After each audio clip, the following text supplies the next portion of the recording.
Welcome ID के coaching campus के YouTube channel पर स्वागत करता हूं। करंट अफेयर्स, आज रविवार है, शनिवार का करंट अफेयर्स आज रविवार को चलेगा। तो आइए देखते हैं। पहला ही क्वेश्चन जो है कल अखबार में था, कल न्यूज में था। न्यूज में था ये विश्व प्रवासी पक्षी दिवस। देखिए, विश्व प्रवासी पक्षी दिवस के बारे में चीज़ें समझते हैं। ध्यान दीजिएगा, ये विश्व प्रवासी पक्षी दिवस बेसिकली स्टार्ट हुआ था 2006 से। देखिए, ये जो विश्व प्रवासी पक्षी दिवस है, बेसिकली अगर आप ये समझें तो ये जो पक्षी हैं वो पूरे पारिस्थितिकी तंत्र में हम लोगों को काफ़ी सहयोग करते हैं, है ना। कैसे सहयोग करते हैं? कई मतलब जो है तरीके से डायरेक्ट इनडायरेक्ट सहयोग करते हैं। तो उनको सुरक्षित रखना ये हमारी जिम्मेदारी होती है ना। तो आप देखिए, तमाम ऐसे गौरैया दिवस ऐसे मनाया जाता है। तो मेरे कहने का मतलब है कि जो प्रवासी पक्षी हैं, मतलब जो पक्षियां मौसम बदलने के बाद एक जगह से पलायन करके दूसरी जगह आते हैं, उन्हें प्रवासी पक्षी कहा जाता है। तो विश्व प्रवासी पक्षी दिवस ये मनाया जा रहा है। शुरुआत इसकी हुई थी 2006 से, लेकिन 2018 में संधि हुई। 2018 में संधियां हुई और उसमें जो है ये निर्णय लिया गया कि ये 2 बार मनाया जाएगा, 1 साल में 2 बार मनाया जाएगा। और वो दिन कौन सा होगा तो निश्चित दिन नहीं है। बोलता है कि मई और अक्टूबर के दूसरे शनिवार को, मतलब पहला शनिवार और दूसरा शनिवार जो होता है, तो पहले शनिवार को नहीं मनाया जाएगा, दूसरे शनिवार को मनाया जाएगा। ठीक है। तो मई और अक्टूबर महीने के सेकेंड सैटरडे को हमेशा हर साल विश्व प्रवासी पक्षी दिवस के रूप में मनाया जाएगा। इस साल जो प्रवासी पक्षी दिवस का थीम है, जो विषय है, वो है birds connect our world. Birds connect our world, मतलब कि पक्षियां अब हमारी दुनिया को जोड़ती हैं। ये थीम है। ठीक है। अब इसका संचालन कौन करता है ना। तो बोलता है कि UNEP द्वारा इसको प्रशासित किया जाता है। और 2 समझौते हुए हैं महत्वपूर्ण इसमें। एक वन्य जीवों के प्रवासी प्रजातियों के संरक्षण संबंधी समझौता हुआ है, और दूसरा अफ्रीकी यूरेशियन प्रवासी वाटर बर्ड समझौता हुआ है ना। ये 2 महत्वपूर्ण समझौते हुए हैं। यहीं से ये निकल करके आया था कि साल भर में 2 बार मनाया जाएगा। क्लियर? तो अब आइए क्वेश्चन को देख लेते हैं।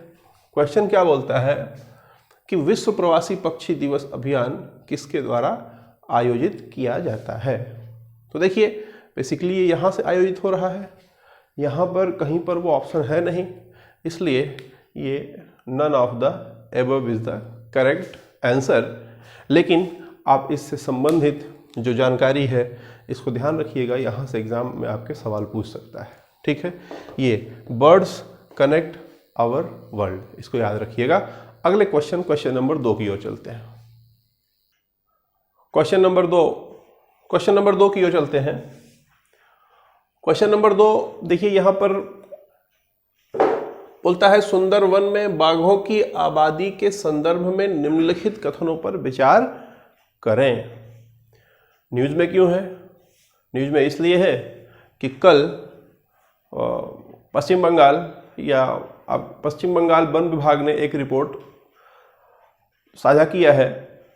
उस रिपोर्ट में सुंदरबन में बाघों की संख्या के बारे में रिपोर्ट जो है साझा किया गया है, जिसमें बोला गया कि 2019-20 में 96 बाघ इस सुंदरबन मैंग्रोव में रह रहे हैं, जो कि 2018-19 में 88 रिकॉर्ड किया गया था, यानी कि 6 की बढ़ोतरी हुई है। ध्यान देंगे, यहाँ पर ये सुंदरबन के बारे में समझ लेते हैं। थोड़ा सा डिटेल में तो नहीं जाएंगे, क्योंकि ये एक बात और समझिए कि ये एकदम फेवरेट टॉपिक होता है किसी भी एग्जाम में, है ना। तो ध्यान देंगे, सुंदरबन डेल्टा ये भारत और बांग्लादेश में फैला हुआ है। ये यहाँ पर ये एकमात्र ऐसा जगह है जो बाघों द्वारा बसा हुआ है, मतलब एक शहर कह रहे हैं, ये एकमात्र डेल्टा है जो बाघों द्वारा बसा हुआ है। और यहाँ पर एक चीज़ आपको समझना होगा कि ये जो सुंदरवन ये एक तरह का मैंग्रोव है, मैंग्रोव वन है। मैंग्रोव वन का मतलब यहाँ पर क्या है कि देखिए, कुछ पेड़ ऐसे होते हैं जो कम ऑक्सीजन में डेवलप करते हैं। देखिए, जो पेड़ ज़्यादा ऑक्सीजन से जो है डेवलप होते हैं उनकी पत्तियां चौड़ी चौड़ी होती हैं, लेकिन जो पेड़ कम ऑक्सीजन में भी डेवलप कर लेते हैं, अपने आप को कम ऑक्सीजन से डेवलप करते हैं, उनकी पत्तियां मुड़ करके सिकुड़ जाती हैं और नुकीली हो जाती हैं, जिन्हें हम लोग कांटा कहने लगते हैं। ठीक है, तो उस तरह का यहाँ पर जो है पेड़ पाए जाते हैं, तो इसलिए इसे मैंग्रोव कहा जाता है ना। यहाँ पर इसका जो कुल क्षेत्रफल है 2585 वर्ग किलोमीटर है, किसका? सुंदरवन मैंग्रोव का। ठीक, और बोलता है कि इसके अंदर सुंदरवन मैंग्रोव वन के अंदर सुंदरवन टाइगर रिजर्व के साथ साथ 24 परगना दक्षिण प्रभाग भी शामिल है। अब ध्यान देंगे मेरी बात यहाँ पर कि यहाँ पर बाघों की संख्या का कैलकुलेशन करना बड़ा कठिन होता है। क्यों कठिन होता है? क्योंकि पहली बात तो ये मैंग्रोव वन है ना, मैंग्रोव वन है तो कटीले एकदम ढेर सारे जो है पेड़ हैं। दूसरी बात कि यहाँ पर ये किनारे है एकदम समुद्र के, डेल्टा में है, तो क्या होता है कि दिन भर में 2 बार ज्वार, उच्च ज्वार आता है। ज्वार भाटा आप समझते होंगे। ज्वार मतलब होता है कि जब सूर्य और चंद्रमा के आकर्षण शक्तियों के कारण समुद्र का जल सतह ऊपर उठ जाता है तो उसे ज्वार कहते हैं, और जब वह नीचे चला जाता है तो उसे भाटा कहते हैं। तो दिन भर में 2 बार क्या होता है कि ज्वार आता है, तो वो पूरा पानी से भर जाता है। ठीक, पूरा जंगल पानी से भर जाता है। तो एक तो ये कारण है जो है कठिन, दूसरा मैंग्रोव वन है इसलिए कठिन है, तो आंकड़े पता कर पाना मुश्किल होता है। और ध्यान देंगे, इसको सुंदरबन को जो है विश्व धरोहर के रूप में जाना जाता है, और साथ में इसे रामसर साइट के रूप में भी जाना जाता है। रामसर साइट क्या होता है?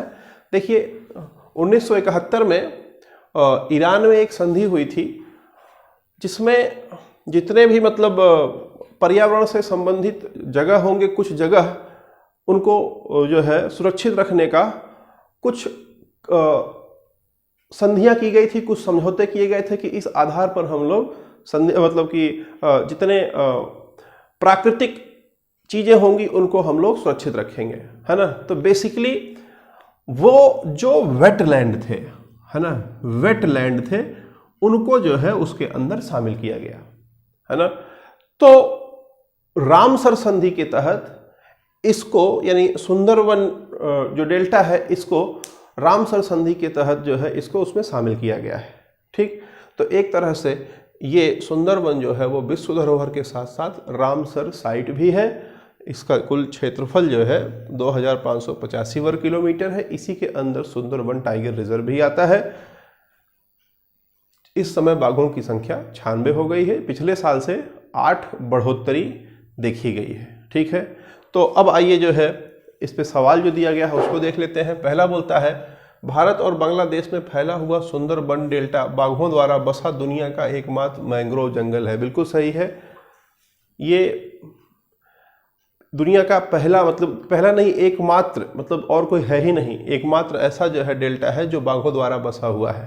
ठीक, और दूसरा बोलता है कि पश्चिम बंगाल वन विभाग द्वारा भारतीय सुंदरवन में बाघों की संख्या के नवीनतम अनुमान के अनुसार वर्ष 2019-20 के लिए बाघों की संख्या 96 हो गई है, जो 2018-19 में 88 थी। ये भी लाइन एकदम सही है। तो पहला और दूसरा लाइन सही होने के कारण यहाँ पर C for cat is the correct answer. तो अगले सवाल क्वेश्चन नंबर 3 की ओर बढ़ते हुए, हाँ, तो अगला क्वेश्चन, थर्ड क्वेश्चन, तीसरा क्वेश्चन जो आज का है वो कायर बोर्ड से संबंधित है। कायर बोर्ड, है ना। अब आप बोलोगे कायर माने डरपोक होता है, ये कौन सा बोर्ड है ना। मैंने भी जब पहली बार देखा था इसको, कायर बोर्ड के ऑफिस को। मैं जहाँ इंजीनियरिंग करता था उसी के बगल में इसका ऑफिस था एक, तो रोज़ जाते समय उसको देखता था तो हमको लगता था कि ये क्या कायर बोर्ड है। कायर मतलब तो डरपोक होता है, तो उस समय मुझे समझ में नहीं आया। फिर बाद में जब 4 साल बीत गए उसके बाद जब पढ़ाई किया तब समझ में आया कि कायर बोर्ड मतलब क्या होता है, कायर मतलब क्या होता है। तो देखिए कायर बोर्ड जो है बेसिकली, ये कायर बोर्ड ने आईआईटी मद्रास से एक टाई अप किया है। क्या टाई अप हुआ है, ध्यान दीजिएगा। कायर बोर्ड ने, पहले समझिए कायर बोर्ड है क्या। देखिए नारियल जो होता है, नारियल के ऊपर का जो भाग होता है एक तरह का जो उससे जूट जो होता है, उसको सही तरीके से इस्तेमाल करने के लिए एक कायर बोर्ड भारत सरकार ने मतलब कि 1953 के एक अधिनियम, कायर उद्योग अधिनियम, कायर उद्योग अधिनियम के आधार पर जो है 1953 में इसकी स्थापना की।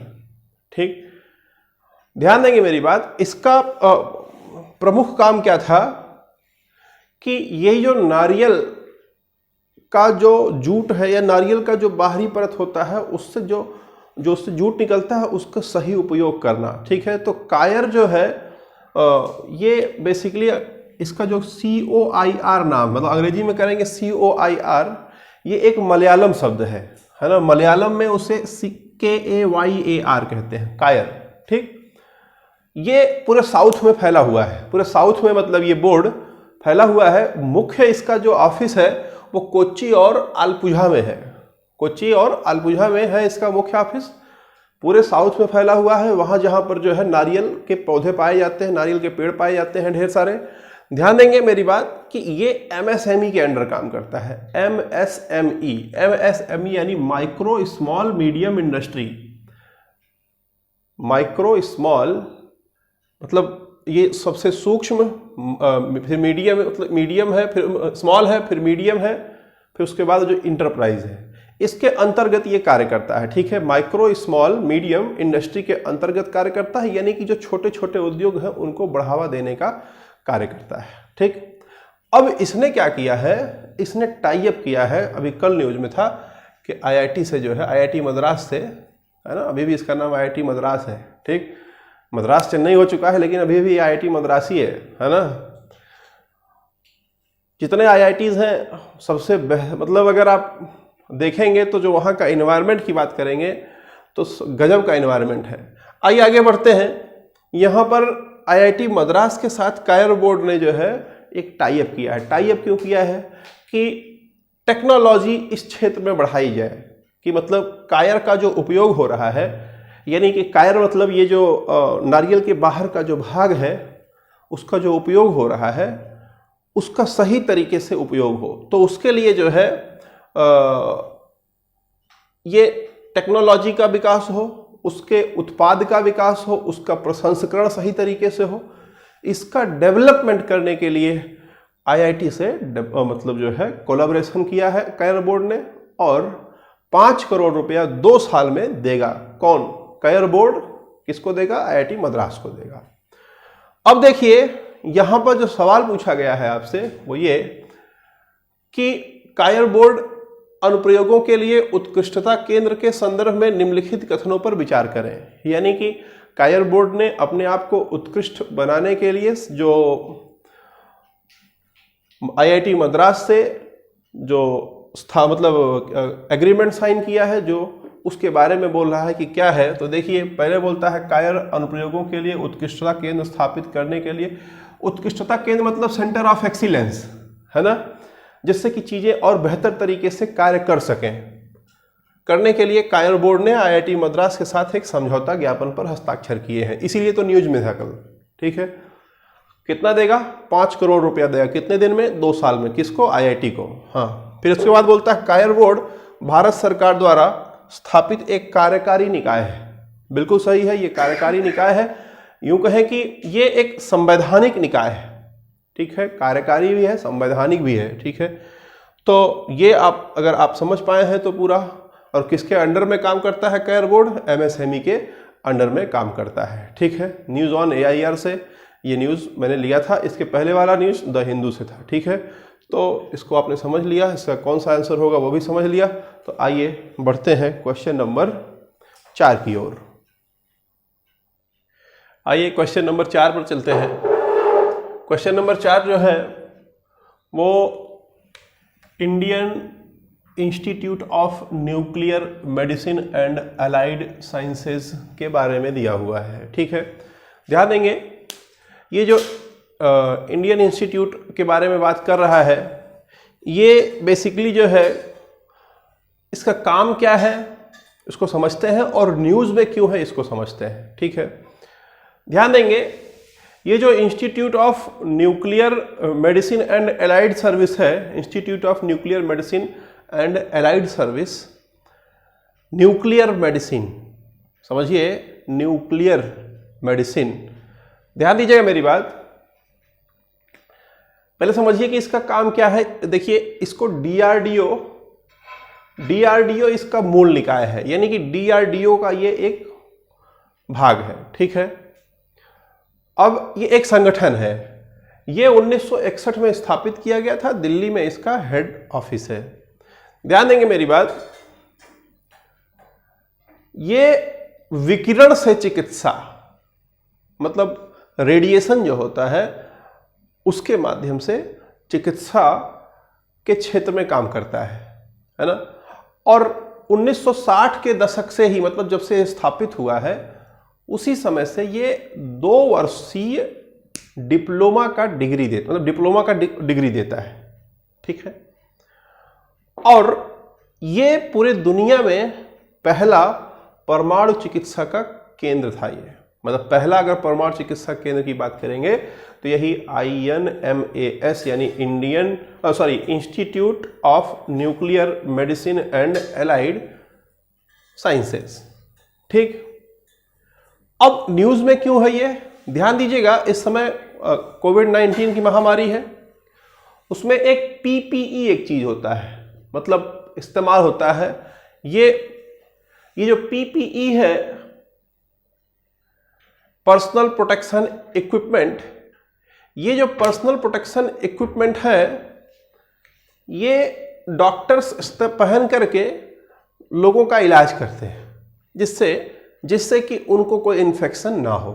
ठीक, तो ये PPE सामान्य तौर पर हम लोग अपने पास डेवलप नहीं कर पा रहे थे, हमें जो है चाइना से इंपोर्ट करना पड़ रहा था, चाइना से मंगाना पड़ रहा था। ठीक है, तो भारतीय नौसेना ने, ध्यान दीजिएगा, भारतीय नौसेना ने ये PPE डेवलप किया है ना, पर्सनल प्रोटेक्शन इक्विपमेंट डेवलप किया।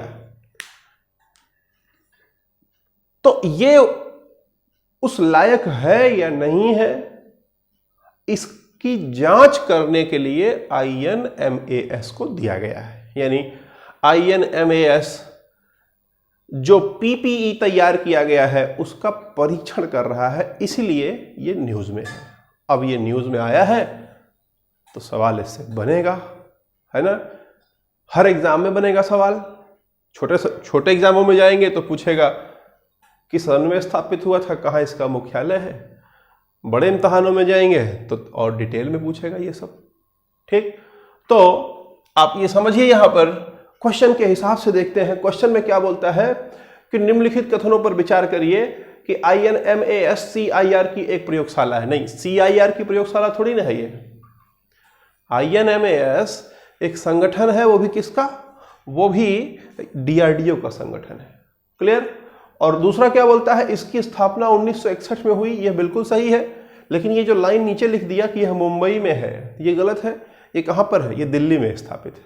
ठीक है, तो कुल मिलाकर के यहाँ के कौन कौन से आंसर सही हैं, कौन गलत है, वो आपको समझ में आ गया। दोनों गलत है, इसलिए न तो एक न तो दो, option D for dog is the correct answer. तो अगले क्वेश्चन नंबर 5 पर चलते हैं। आइए अगले क्वेश्चन पर चलते हैं, क्वेश्चन नंबर 5 पर। बोलता है कि PM शोध छात्रवृत्ति PMRF योजना के संदर्भ में निम्नलिखित कथनों पर विचार करें। न्यूज में क्यों है, देखिए ये जो PMRF है, प्राइम मिनिस्टर रिसर्च फंड है, अभी न्यूज़ में इसलिए है क्योंकि MHRD के मिनिस्टर ने यानी मानव संसाधन विकास मंत्रालय के मंत्री ने एक संशोधन करने की बात की है।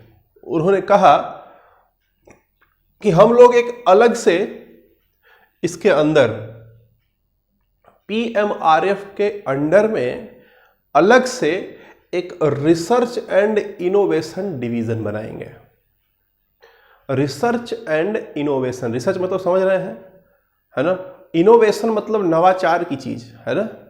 तो बोलता है रिसर्च एंड इनोवेशन डिवीजन बनाएंगे, जो एक कोई डायरेक्टर होगा उसके अंडर में ये विभाग काम करेगा, रिसर्च एंड इनोवेशन डिवीजन। ठीक, अब बोलता है कि MHRD के अंतर्गत आने वाले विभिन्न उच्च शिक्षण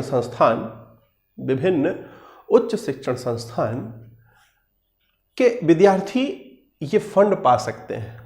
ठीक है, और ये फंड जो है उनको मिलेगा, वो उसका मुख्य उद्देश्य क्या होगा कि देश में गुणवत्ता को डेवलप किया जाए, उच्च गुणवत्ता लाई जाए, रिसर्च किया जाए चीज़ों पर और बेहतर रिजल्ट दिया जाए। देखिए रिसर्च ही तो है जो किसी देश को आगे बढ़ाती है। अमेरिका आगे क्यों है, चाइना आगे क्यों है? क्योंकि वो लोग रिसर्च और डेवलपमेंट इनोवेशन पर पैसा खर्च करते हैं। हम लोग क्या करते हैं, उनका कॉपी पेस्ट करते हैं। तो जो रिसर्च करेगा, जो नई चीज डेवलप करेगा, पहले वही कमाएगा, वही आगे बढ़ेगा, है ना। तो जो बाद में कॉपी करके उसको कर रहा है, कुछ नहीं होने वाला है। तो रिसर्च और डेवलप करने वाली बात जब आएगी, तो रिसर्च और डेवलप करने के को बढ़ावा देने के लिए ही ये किया गया। तो उसमें तमाम जितने IIT हैं, NIT हैं, बेंगलोर वाला जो IISC है, Indian institute of science college, वो IISERS जितने हैं वो, है ना। बोलता है इनके अलावा जो गेट क्वालिफाइड हैं, गेट समझते हैं आप लोग, है ना। ये गेट होता है बीटेक के बाद अगर आप MTech करना चाहते हो तो उसका एक एंट्रेंस एग्जाम होता है, गेट GATE, है ना। उसको अगर आप दिए हो और वहाँ पर आपका स्कोर 750 के आसपास है, मतलब 750 का मतलब है कि 75% के आसपास अगर आप ले आ रहे हैं तो वो स्कोर, या फिर बोलता है कि CGPA आपका किसी यूनिवर्सिटी, मान्यता प्राप्त यूनिवर्सिटी में आप टेक्निकल पढ़ाई कर रहे हो और आपका CGPA लगभग 8 के बराबर हो। CGPA 8 का मतलब होता है लगभग 80%। ठीक है, अगर ये है आपके पास, आपका इतना है, तो आप अप्लाई कर सकते हैं और आप जो है PM रिलीफ फंड से रिसर्च कोई है उसका पेपर सबमिट करके रिसर्च के नाम पर पैसा आप पा सकते हैं। क्लियर है, रिसर्च करेंगे आपको, उसके रिसर्च के लिए सरकार पैसा देगी। और इसकी घोषणा 2018-19 के बजट में हुई थी। ठीक है, तो ये PMRF की घोषणा 2018-19 में हुई थी। आज न्यूज में क्यों है? क्योंकि मंत्री ने जो है बोला कि हम एक अलग इसके अंदर एक संशोधन करके एक अलग विंग बना रहे हैं, इसलिए ये न्यूज में है। ठीक, तो अब इससे सवाल जो पूछ रहा है, जो सवाल दिया हुआ है यहाँ पर, उसको देखिए। बोलता है योजना की घोषणा बजट 2018-19 में की गई। बिल्कुल सही है, इस योजना की घोषणा 2018-19 में ही की गई थी। फिर बोलता है यह केवल IIT और IISERS जैसे संस्थान ही PMRF की पेशकश कर सकते हैं। बोलता है कि केवल ये IIT IISERS ही जो है में पढ़ने वाले लोग ही जो है इसकी पेशकश कर सकते हैं, ऐसा नहीं है। MHRD से संबंधित जितने भी मतलब कि टेक्निकल पढ़ाई करने वाले लोग हैं वो लोग कर सकते हैं। ठीक है, उसमें उच्च शिक्षण संस्थान जितने हैं, उच्च गुणवत्ता बनाने के लिए इसको ही बनाया गया था, तो सबको जो है मिल सकता है। तो दूसरा लाइन गलत है, पहला लाइन सही है, इसलिए हम लोग इसमें ऑप्शन A सही मारेंगे। अगले क्वेश्चन पर चलते हैं, क्वेश्चन नंबर 6। अगला सवाल जो है ये देखिए, स्ट्रिंजेंसी इंडेक्स की बात करता है। स्ट्रिंजेंसी इंडेक्स, इंडेक्स क्या होता है? इंडेक्स आपको पता है, सूचकांक होता है ना। तमाम इंडेक्स आते हैं जिसमें रैंक दिया जाता है कि फला फला रैंक पे है, फला फला रैंक पे है ना। तो ये एक स्ट्रिंजेंसी इंडेक्स न्यूज़ में अभी देखा गया, ये इम्तहान में पूछे जाने की बेहद मतलब संभावना है। आप एक बात समझिए यहाँ पर कि अगर बात करेंगे कोविड-19 कोरोना वायरस की, तो आप सोचिए कि क्या इससे भी ज़्यादा कोई इम्पोर्टेंट टॉपिक इम्तहान के लिए हो सकता है? शायद नहीं। अब आप एक बात समझिए कि डायरेक्ट सवाल कोविड-19 से पूछेगा ही नहीं इम्तहान में, क्योंकि उसे भी पता है कि डायरेक्ट वाला जो अखबार में ऐसे उड़ता उड़ता रोज आप व्हाट्सएप और इस पे पढ़ते हो, वो नहीं पूछने वाला है। पूछेगा, लेकिन ऐसा पूछेगा जो आप जवाब नहीं दे पाओगे। तो उन्हीं चीज़ों को एकत्रित करके मैं आपको दे रहा हूं। स्ट्रिंजेंसी इंडेक्स न्यूज में है, सवाल उठा कि बोलता है कि स्ट्रिंजेंसी इंडेक्स जो हाल में समाचार में है किसके द्वारा बनाया गया। इंडेक्स मतलब सूचकांक, सूचकांक किसके द्वारा बनाया गया है उसके बारे में देखते हैं। तो देखिए ये है क्या स्ट्रिंजेंसी इंडेक्स। बोलता है कि स्ट्रिंजेंसी इंडेक्स में सरकार की कठोरता को देखा गया है कि सरकार ने कोरोना वायरस से लड़ने के लिए कितनी कठोर निर्णय लिए, कितने कठोर निर्णय लिए और किस स्टेज पर लिए। कुछ सरकार ने पहले स्टेज पर ही निर्णय ले लिया और कुछ सरकारों ने फैल जाने के बाद तीसरे स्टेज के बाद जो है निर्णय लिया। ठीक, कुछ सरकारों ने ढिलाई बरती है, कुछ सरकारों ने डंडा मार मार करके एकदम घर के अंदर घुसा दिया लोगों को। ठीक, तो एक तरह से ध्यान दीजिएगा, ये सरकारों का रैंक कर रही है कि सरकारें, दुनिया की कौन कौन सी सरकारें किस आधार पर और कौन से रैंक पर हैं अपने इस महामारी को रोकथाम के लिए। ठीक है, तो ध्यान दीजिएगा, इसके लिए ऑक्सफोर्ड कोविड-19 सरकार रिस्पांस ट्रैकर, ऑक्सफोर्ड यूनिवर्सिटी ने ऑक्सफोर्ड कोविड-19 सरकार रिस्पांस, गवर्नमेंट रिस्पांस ट्रैकर बनाया। इसका एक पार्ट है स्ट्रिंजेंसी इंडेक्स कि कौन सी सरकार कितनी कठोर है अपने यहां पर कोरोना वायरस को फैलने से रोकने के लिए। क्लियर? कितने सख्त कदम उठाए हैं, किस चरण पर उठाए हैं, और इस प्रक्रिया को मतलब इस प्रतिक्रिया को देखने के लिए ये जो स्ट्रिंजेंसी इंडेक्स है उसमें 17 संकेतक डाले गए। ध्यान रखिए कितने, 17 संकेतक हैं। ठीक है, 17 संकेतकों में जो सबसे महत्वपूर्ण संकेतक हैं वो स्कूल और कार्यस्थल को बंद करने वाले संकेतक हैं, सार्वजनिक स्थल, परिवहन और घर पर रहने की नीतियों संबंधी संकेतक हैं। तो सरकार ने इन सब को, इसके अलावा कुल मिलाकर के 17 संकेत ऐसे हैं, सरकार ने इन संकेतों पर किस तरीके से काम किया, कितनी कठोरता से काम किया और किस स्टेज पर काम किया, इसका जब ट्रैक रिकॉर्ड करके सारे देशों की सूची जो है जारी की जाएगी तो उसी को कहते हैं स्ट्रिंजेंसी इंडेक्स। जिसको ज़्यादा नंबर मिलेगा, 0 से 100 के बीच में नंबर दिया जाएगा, जिस देश को ज़्यादा नंबर मिलेगा माना जाएगा कि उस देश ने ज़्यादा बेहतर तरीके से, ज़्यादा कठोरता से इस महामारी से लड़ने के लिए पूरा जोर लगाया। क्लियर है? तो ये हो गया आपका क्वेश्चन नंबर 6। अब इसमें देख लेते हैं इसका ऑप्शन क्या सही होगा। तो देखिए ऑक्सफोर्ड यूनिवर्सिटी का ही है ये स्ट्रिंजेंसी इंडेक्स, तो इसलिए ए आंसर करेक्ट है। अगले क्वेश्चन नंबर 7 की ओर बढ़ते हैं।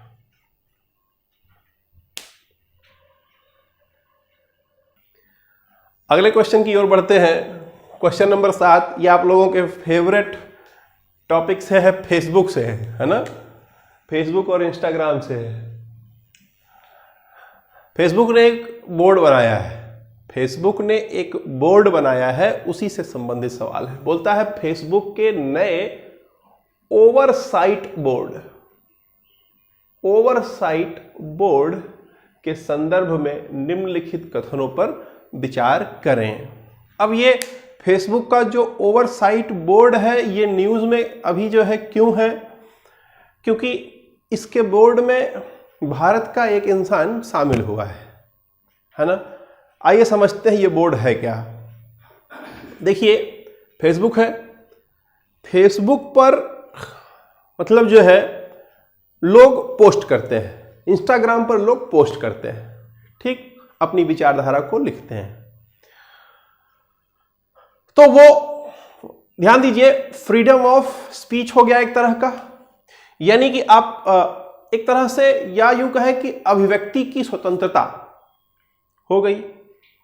अब देखिए होता क्या है कि आपने पोस्ट किया, फेसबुक ने डिलीट कर दिया, है ना। फेसबुक को सही नहीं लगा, फेसबुक ने डिलीट कर दिया। तो कौन सा मामला सही है? कहीं कोई मामला ऐसा है जो मानवाधिकारों का हनन कर रहा हो, फेसबुक उसे न डिलीट कर रहा हो सकता है कि फेसबुक उस मैटर को डिलीट कर देता हो जो सही हो, उसके बाद भी वो डिलीट कर देता हो। तो इन चीजों की देखरेख के लिए फेसबुक ने एक बोर्ड बनाया, ठीक है। ध्यान देंगे ये बोर्ड स्वतंत्र बोर्ड होगा, यानी एक बार फेसबुक ने अगर बनाया है तो उनके सदस्यों को हटाने का अधिकार फेसबुक के पास नहीं होगा। बनाने का तो अधिकार है लेकिन हटाने का अधिकार नहीं होगा। समझ पा रहे हैं? कुछ इसी तरीके से जैसे जजों की नियुक्ति राष्ट्रपति करता है लेकिन हटाने में राष्ट्रपति का कोई योगदान नहीं होता है। क्लियर है? हमारे देश में तो वैसे ही होगा। तो ये जो बोर्ड है, ये बोर्ड एक तरह से जो है न्यायालय के, स्वतंत्र न्यायालय के रूप में कार्य करेगा, ठीक। इसमें 27 अलग अलग देशों से 20 मेंबर चुने जाएंगे, ठीक। वो जो मेंबर होंगे या तो किसी देश के राज्य के प्रमुख होंगे, किसी देश के प्रमुख होंगे, या कोई जज रहा होगा, कोई वकील रहा हो, कोई पत्रकार रहा हो, इस तरीके के पदों पर रहा होगा। तो उनमें से 20 लोगों को, मतलब 27 देशों में से 20 लोगों को मिला करके एक बोर्ड बनाया जाएगा। और ये बोर्ड जो निर्णय लेगी वह निर्णय फेसबुक के ऊपर भी लागू होगा और फेसबुक के उपयोगकर्ताओं के ऊपर भी लागू होगा। समझ में आ रही है बात? अब देखिए न्यूज में इसलिए है क्योंकि हमारे देश का एक आदमी सुधीर कृष्णा स्वामी, है ना, सुधीर कृष्णा स्वामी जो है ये national law of India university, national law of जो इंडिया की यूनिवर्सिटी है उसमें जो है ये कुलपति हैं, वाइस चांसलर हैं। उनको इस 20 सदस्यीय टीम में शामिल किया गया है ना। तो यही न्यूज था कि इनको शामिल किया गया है, तो इनका नाम आपको पता होना चाहिए, ये बोर्ड के बारे में पता होना चाहिए आपको, ठीक। अब आगे देखिए इनकी एक और पहचान है, सुधीर कृष्णा स्वामी की पहचान एक और है कि सेंटर फॉर लॉ और पॉलिसी रिसर्च का एक वकालत संगठन है जिसके एक को फाउंडर भी हैं, ठीक है। कौन? सुधीर कृष्णा। सुधीर कृष्णा स्वामी वाइस चांसलर होने के साथ साथ NLSIU के जो है वाइस चांसलर होने के साथ साथ ये centre for law and policy research के को फाउंडर भी हैं, यानी सह संस्थापक हैं। एक और बात, LGBTQ जानते ही होंगे आप लोग, है ना, न्यूज में खूब था। LGBTQ भारत में लागू किया गया। ये L से लेस्बियन, G से गे, B से बाइसेक्सुअल, T से ट्रांसजेंडर, Q से क्वायर, है ना। इसके बारे में यहाँ पर चर्चा नहीं कर सकता मैं, कभी टॉपिक आएगा तो इस पर हम चर्चा करेंगे। LGBTQ, है ना। तो LGBTQ लोगों को जो हमारे देश में अभी वर्तमान में जो अधिकार दिया गया है LGBTQ के संदर्भ में, वो अधिकार के पीछे मुख्य कार्यकर्ता के रूप में इन्होंने कार्य किया था सुधीर कृष्णा स्वामी ने, ठीक है। तो इनको जो है फेसबुक ने अपने नए ओवरसाइट बोर्ड में शामिल किया है, ठीक। तो आइए देखते हैं ये जो क्वेश्चन है इसका जो जवाब होगा वो क्या होगा। बोलता है कि फेसबुक के नए ओवरसाइट बोर्ड ने national law of India university के कुलपति सुधीर कृष्णा स्वामी को इसके पहले 20 सदस्यों में से एक चुना है। लाइन सही है। दूसरा बोलता है बोर्ड द्वारा लिए गए सभी फैसले फेसबुक द्वारा लागू किए जाएंगे जब तक वह कानून का उल्लंघन नहीं करेगा। यह भी लाइन सही है। दोनों लाइन सही होने के कारण option C is the correct answer, ठीक है। तो अगले क्वेश्चन की ओर बढ़ते हैं, क्वेश्चन नंबर 8। क्वेश्चन नंबर 8 की ओर बढ़ते हैं और यही हमारा अंतिम क्वेश्चन होगा और सबसे इंपॉर्टेंट क्वेश्चन होगा। बढ़ते हुए देखिए यहां पर कैलाश रेंज, गंगडिस रेंज के बारे में बात कर रहा है। बेसिकली कैलाश पर्वत की बात कर रहा है, कैलाश पर्वत से संबंधित सवाल है। ठीक है, ये न्यूज में क्यों है, करंट अफेयर्स का हिस्सा क्यों है? आपको लगेगा कि ये करंट अफेयर्स के सवाल यहां से पूछे जाएंगे, हो सकता है पूछे जाए करंट अफेयर्स के सवाल, लेकिन ये ज्योग्राफी का इंपॉर्टेंट क्वेश्चन इस साल का बनाता है। क्यों बनाता है? देखिए कल के न्यूज में है कि हमारे रक्षा मंत्री ने एक सड़क का उद्घाटन किया है और वो सड़क का उद्घाटन उन्होंने वीडियो कॉन्फ्रेंसिंग के जरिए किया है। वीडियो कॉन्फ्रेंसिंग के जरिए उद्घाटन किया और कहा कि यह सड़क का निर्माण सीमा सड़क संगठन के द्वारा, BRO के द्वारा किया जाएगा। ठीक, अब यह सड़क क्या है, इसका इस सड़क का इंपॉर्टेंस क्या है, ये सब चीज आप जानेंगे तभी आपको क्लियर होगा। ठीक, ध्यान दीजिए कि कैलाश पर्वत है, कैलाश पर्वत आप जान रहे हैं, है ना? कैलाश पर्वत पे कौन रहता था आप जान रहे होंगे। तो हमारे लिए कैलाश पर्वत एक तरीके का मतलब धार्मिक स्थल है, तो बहुत सारे लोग कैलाश पर्वत पर दर्शन के लिए जाते हैं, है ना? अब कैलाश पर्वत जो है वो कहाँ स्थित है, पहले इसको देख लीजिए। तो ये देखिए, अगर ये भारत की सीमा है, ये नेपाल अगर है, ये तिब्बत अगर आप समझ रहे हैं, तो यहां कैलाश पर्वत स्थित है। ठीक, भारत ये है, ये नेपाल है, ये तिब्बत है। ये देखिए ये माउंट कैलाश है। ठीक, इसी के बगल में जो है मानसरोवर झील है ना? मानसरोवर और रक्ष स्थल, दो झील, मानसरोवर और रक्ष स्थल। ठीक है, देखिए करंट ये बना रहे हैं रोड, लेकिन जुड़ रहा है सवाल यहां से, है ना? तो आपको लगेगा कि सवाल ज्योग्राफी का है, लेकिन सवाल वास्तव में जब आएगा तो वो करंट का ही हो जाता है। तो देखिए यहां जाने के लिए लोगों को समस्या हो रही थी। वर्तमान समय में यहां पर पहुंचने के लिए हमारे पास यही रास्ता है, ये नेपाल से होते हुए ये तिब्बत के रास्ते से ऐसे ऐसे यहां जाते हैं। ठीक, तो अब इधर से जाने में 3 सप्ताह 4 सप्ताह लग जाते थे। अब ऐसा ना हो, कम समय लगे, रोड से जाया जा सके, गाड़ी से जाया जा सके। क्यों? क्योंकि यहां की ऊंचाई काफी है ना? काफी ऊंचे पर बना हुआ है। ये तो लोगों को पैदल जाने में अगर रोड सही नहीं है तो काफी समय लगता था, काफी मशक्कत करनी पड़ती थी, है ना? बुजुर्ग लोग चढ़ नहीं पाते थे। तो उसीलिए जो है हम लोगों ने इधर से जो है एक रोड बनाने का निर्णय लिया है। रोड कहां से कहां बनेगा? ध्यान दीजिए, 80 किलोमीटर का रोड धारचूला से लिपुलेख तक जाएगा। चीन की सीमा जहां स्टार्ट होती है वहां तक जाएगा, धारचूला से लिपुलेख तक। ध्यान देंगे, धारचूला तक पहले से ही रोड है। पिथौरागढ़, तवाघाट, घाटी बाग, ये एक रोड था। ये मतलब पिथौरागढ़ से घाटी बाग तक का एक रोड था। घाटी बाग से ये रोड निकलेगा, धारचूला से होते हुए लिपुलेख तक जाएगा। धारचूला पर इसकी ऊंचाई 6000 फीट है। रोड की ऊंचाई धारचूला पर 6000 फीट होगी और ये पहुंचते पहुंचते जब लिपुलेख पर पहुंचेगा तो इसकी ऊंचाई 17000 फीट हो जाएगी। मतलब ऐसे रोड बन रहा है, समझ में आ रहा? 80 किलोमीटर की पूरी इसकी लंबाई होगी। बात समझ में आ रहा है? तो इससे क्या होगा कि लोग आसानी से जो है यहां पर पहुंच सकेंगे, बाई रोड जा सकेंगे। ठीक है, तो रोड धारचूला से, याद रखिएगा, धारचूला से लिपुलेख तक बन रहा है। लिपुलेख से ही जो है चीन की सीमा शुरू हो जाती है। ये रोड जो है वो किसका एक्सटेंशन है? ये इसी रोड का एक्सटेंशन है, पिथौरागढ़, तवाघाट और घाटी बाग का एक्सटेंशन है। ठीक है, अब ये जो माउंट कैलाश स्थित है, यानी कि कैलाश पर्वत जो स्थित है, वो कैलाश रेंज है, एक पर्वतों का श्रेणी पूरा एक है। ठीक है, तो कैलाश जो रेंज है, कैलाश रेंज की ऊंचाई लगभग 6000, मतलब कैलाश रेंज है उसकी जो ऊंचाई है, ये माउंट कैलाश की, ये लगभग 6638 मीटर की ऊंचाई है। और ये जो कैलाश रेंज है वो तिब्बत की सीमा में स्थित है, जो चीन का एक स्वायत्त भाग के रूप में है। क्लियर है?